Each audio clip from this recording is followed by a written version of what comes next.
Congratulations! You've got yourself one of the best tools ever built to prepare and ace the case. Yay! Thank you for the trust you put in us and also for the commitment you have in case interviews. No matter how good of a job we do, though, it doesn't work without just one key factor from your side: hard work. But if you're willing to commit, and with the help of this program, it's a guarantee you'll get the job offer. Okay, almost. The theme of this program is quite massive, and it's okay to get a little confused at the moment of receiving a bunch of seemingly unrelated materials. In just a second, everything will become clear through this study guide. Yeah! This is hopefully an energetic jumpstart to your study plan. Just like the name of it, this program is a comprehensive guide with demonstrations, examples, exercises, and many other materials developed to help aspiring management consultants prepare for their case interview. It was developed with a mindset of general application for all management consulting firms, slightly focusing more on the big three of McKinsey, Bain, and BCG.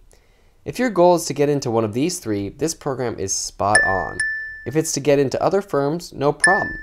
In general, most, if not all, the tips, tricks, and other insights derive from real-life principles of management consulting. Those are universal.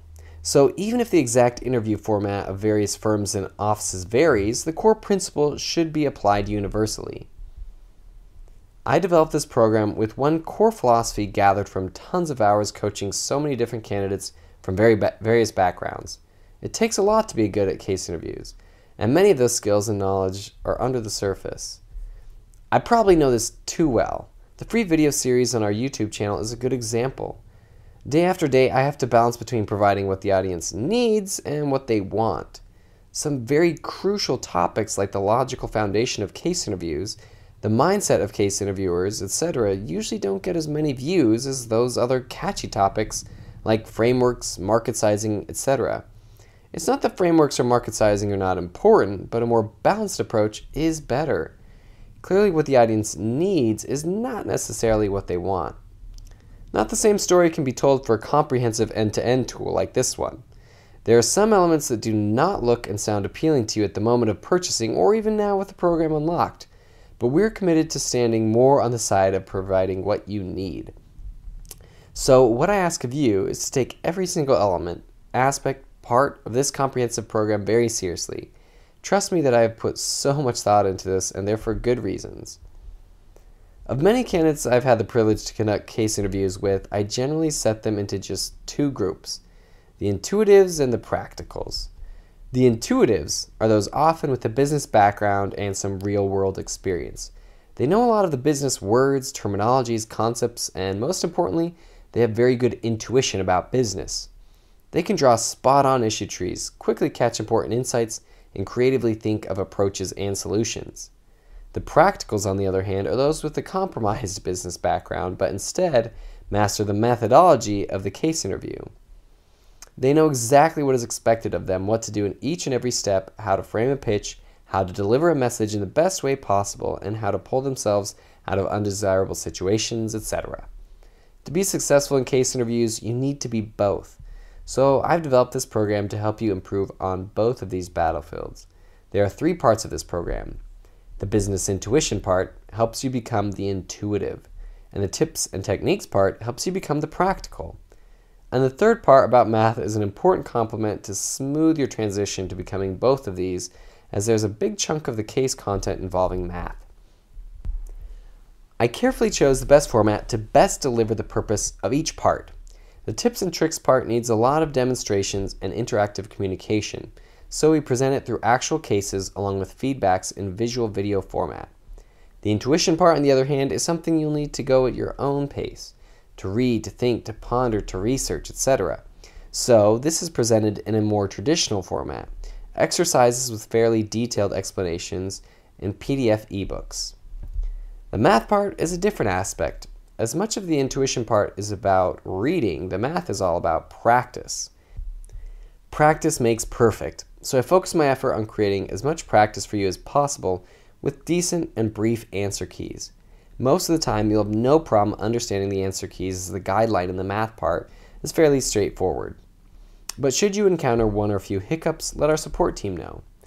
Now here comes the most important part: how do we best leverage this resource? There are a few tips here for you. Number 1, watch all of my free videos on YouTube. Just because they're free doesn't mean they're not helpful. Those videos really set a good foundation for you to learn more advanced skills and concepts in this program. So please go watch all of them and do so faithfully. There's a huge difference between watching all videos versus studying, pondering, challenging, comprehending every single insight in those videos. Number 2, start now. As I said a moment ago, some really important aspects of a good case interviewee would need some time to develop, especially the business intuition and the math side. Number 3, continue on the business intuition and the math part. The best practice to study these is to try the questions on your own, really hard without time pressure. Try to give the best effort on it and then see my answer key. I put quite a lot of thought on those keys so you can be assured that I do like them personally. But by no means are they the ceiling of your creativity. If you can go beyond those and have even better answers, you're in a really good place. And when that happens, make sure you put your thoughts on our community forum. Number 4, another tip on the business intuition is to develop a routine, a consistent study and practice time slot with regularity. This is the way to make sure you take the time and, more importantly, you create the best environment to help your brain develop these skills. The exact time allocation depends on what your time resources are and how soon your interview is. But here's an example I followed years ago when I still had a few months to prepare. Wake up at 7 a.m., read a consulting article from McKinsey, Bain, or BCG website in bed. I'm a lazy person and tend not to get out of bed right away. I use it to maximize the efficiency of my study. Do all of the personal stuff and eat breakfast until 7:45, then take 30 minutes to practice some math before leaving it for work, which starts at 8:30. I eat lunch quite fast and save myself usually about 45 minutes each day to study the business intuition. On my commute to work and from work, I always challenge myself to practice whatever math problems I can think of, all in my head. At home, while showering and refreshing around 6:30 p.m., I take another 45 minutes to study the business intuition.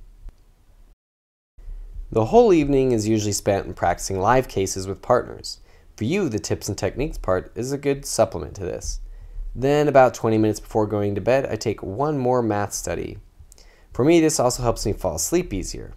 On the weekend, when I don't have work, I still keep the routine, except that the regular work hours are spent either on entertainment, sport, or simply putting in some side work such as researching about the company, the office, etc. If your interview is coming up sooner, you may need a more condensed and tailored study plan. For you, I also draw a few sample study plans in the Appendix 1 attached. I'll talk a little bit more about that towards the end of the video. The Appendix 2 is my suggestion for the order in which you may tackle the intuition and tips and tricks. Number 5. This tip is specifically for the tips and techniques part. The best study strategy is to pause the video as often as possible to think of the answer yourself. What would you do in that situation? Then listen to the candidate's version, take some notes, then pause again to see what good and bad you can spot from that pitch. Then, let's see if your thoughts match with mine. Whenever they don't match up, comment with your thoughts so we can create greater discussion with other buyers and with me. You'll realize that yes, it takes more time, but you'll learn way more by doing this instead of just taking a passive role listening to the cases. Again, refer to Appendix 2 if you need suggestions on sequencing cases. This is optional. There's nothing wrong with doing this in your own preference. Number 6, at some point early in your study plan, try to develop yourselves a set of frequently used scripts. In short, these are common phrases you'll need to use in almost any case. Prepare these ahead, and you'll gain a lot of confidence in the case, and at the same time, focus your effort on the more challenging areas. If you listen to our tips and techniques videos, you'll get a glimpse of my set of frequently used scripts. Also, you can refer to Appendix 3 of this video to have an even further guide on how to develop yours. Please do this, and I guarantee that it will help you in a huge way. Number 7, track your progress by practicing actual cases with different partners. Make sure you spend some good time afterward to self-reflect on your performance, what you did well, what to improve on, why, and how to do it. Recording yourself isn't a bad idea. Insert those cases in between the study of this program. Number 8, take advantage of the discussion forums. Whenever you have a question, comment, or experience, share it with others and me. This tool will be an amazing sort of help. Number 9, finally, check out the near interview drill. This is a very brief outline, but it can make a big difference. Check this out in Appendix 4. Still want more? Well, a lot of people have asked me to help them lay out a specific study plan with timeline and milestones, which to study first at what point of time, etc. To be honest, I'm not really a big fan of concretely setting study plans like that, simply because I believe there are so many different ways to be right. Plus, designing a one-size-fits-all plan for every candidate is impossible. Each person has different preferences, needs, and circumstances. But, like I said a moment ago in tips number 4, you can use this as a good suggestion. So what I did is to lay out a sample. Remember, this is a sample, a study plan with the assumption that you're mostly and equally new to all aspects of the cases. Feel free to break away from my suggestion. But if you start out and don't have a strong idea, this is a good way to go as well. Please refer to Appendix 1, Sample Study Plan. After all, case interviews are a tough challenge. Many times you just feel like everything is against you. The pressure, the difficulties, the lack of knowledge or background, etc. But if it's not tough, it's not as glorious and rewarding when you make it. So keep up. Embrace the challenges and get over the top. If you follow all pieces of advice I just gave you, study hard, keep up a good attitude through all those highs and lows, you'll make it. Yay! When I was in your shoes, I was not the smartest person, but with a strategic study plan, I made it. So you can make it too. I'm here to wish you good luck. Yet beyond that, I wish you to have the belief and a strong spirit. With them, you have the power to achieve any endeavor in life. And that's my definition of luck. So, good luck.